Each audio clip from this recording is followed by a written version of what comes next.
ನೀವು health insurance ಮಾಡಿಸಿದ್ದೀರಾ ಅಥವಾ ಮಾಡಿಸಬೇಕು ಅಂತ ಅನ್ಕೊಂಡಿದ್ದೀರಾ? ಹಾಗಿದ್ರೆ ಇದು ನಿಮಗೆ ಗೊತ್ತಿರಲೇಬೇಕು. ಎಸ್, ಹೆಲ್ತ್ ಇನ್ಶೂರೆನ್ಸ್ ಮಾಡಿಸುವಾಗ ಹೆಚ್ಚಿನವರು ಗಮನಿಸದೇ ಇರುವಂತ ಒಂದು ರೂಲ್ ಇದೆ. ಅದೇನು ಅಂತ ಕೇಳ್ತಾ ಇದ್ದೀರಾ? ಎಸ್, ಅದೇನೆ ರೂಮ್ ರೆಂಟ್ ಲಿಮಿಟ್. ಹೆಚ್ಚಿನ ಪಾಲಿಸಿಗಳಲ್ಲಿ ನಿಮ್ಮ ಸಮ್ ಅಶ್ಯೂರ್ಡ್ ಮೊತ್ತದ ಕೇವಲ 1% ಮಾತ್ರ ರೂಮ್ ರೆಂಟ್ ಆಗಿ ನಿಗದಿಯಾಗಿರುತ್ತೆ. ಅಂದ್ರೆ ನಿಮ್ಮ ಪಾಲಿಸಿ 5 ಲಕ್ಷದ್ದಾಗಿದ್ರೆ ಅಥವಾ 5 ಲಕ್ಷದ ಸಮ್ ಅಶ್ಯೂರ್ಡ್ ಆಗಿದ್ರೆ ನಿಮ್ಮ ದಿನದ ರೂಮ್ ರೆಂಟ್ ಲಿಮಿಟ್ ಬರೀ 5,000 ರೂಪಾಯಿ ಮಾತ್ರ.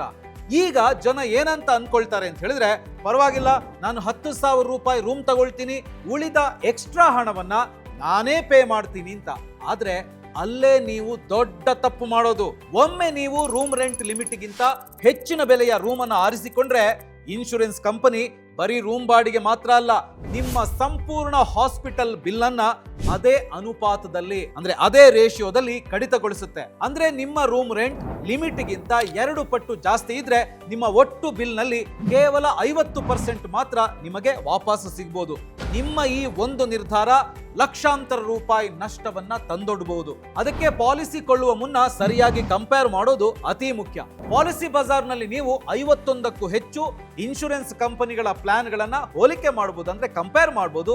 ಇಲ್ಲಿ ತಿಂಗಳಿಗೆ ಕೇವಲ 400-500 ರೂಪಾಯಿಯಿಂದ ಪ್ರೀಮಿಯಂ ಶುರುವಾಗುತ್ತೆ. ಕೋಟಿಗಟ್ಟಲೆ ಕವರೇಜ್ ಸಿಗುತ್ತೆ ಮತ್ತು 25% ವರೆಗೆ ಡಿಸ್ಕೌಂಟ್ ಕೂಡ ಪಡಿಬಹುದು. ಸೊ ನೀವು ಬೆಸ್ಟ್ ಹೆಲ್ತ್ ಇನ್ಶೂರೆನ್ಸ್ ಅನ್ನ ಆರಿಸಿಕೊಳ್ಳೋದಕ್ಕೆ ಡಿಸ್ಕ್ರಿಪ್ಷನ್ ನಲ್ಲಿರೋ ಲಿಂಕ್ ಅನ್ನ ಚೆಕ್ ಮಾಡಿ. Boss Vala, B the boss.